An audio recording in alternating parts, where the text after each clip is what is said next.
পরীক্ষার কেন্দ্র হস্তান্তরের প্রতিবাদে রামগতিতে স্কুলে শিক্ষার্থীদের বিক্ষোভ মিছিল। লক্ষ্মীপুর, সংবাদদাতা কবির হোসেন রাকিব। রামগতি উপজেলার বিবিকে পাইলট উচ্চ বিদ্যালয়ের শিক্ষার্থীদের উদ্যোগে পরীক্ষার কেন্দ্র হস্তান্তরের প্রতিবাদে এক বিক্ষোভ মিছিল অনুষ্ঠিত হয়েছে। এ সময় বিবিকে পাইলট উচ্চ বিদ্যালয় সহ বিভিন্ন শিক্ষা প্রতিষ্ঠানের শিক্ষার্থীরা রাস্তা অবরোধ করে টায়ার জ্বালিয়ে মিছিলে অংশগ্রহণ করেন। মিছিলটি বিদ্যালয় প্রাঙ্গণ থেকে শুরু হয়ে উপজেলার গুরুত্বপূর্ণ সড়ক প্রদক্ষিণ করে।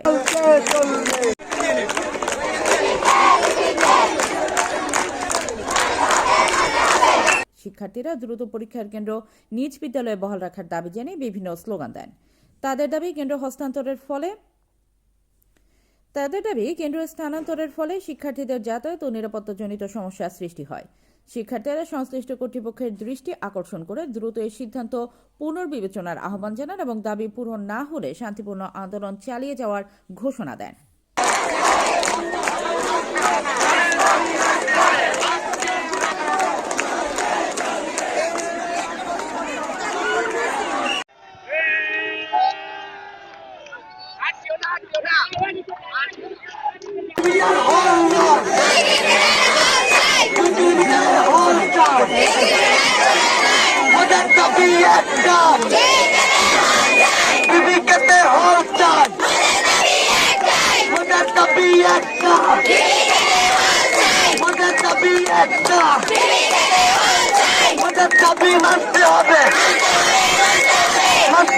মানতে হবে।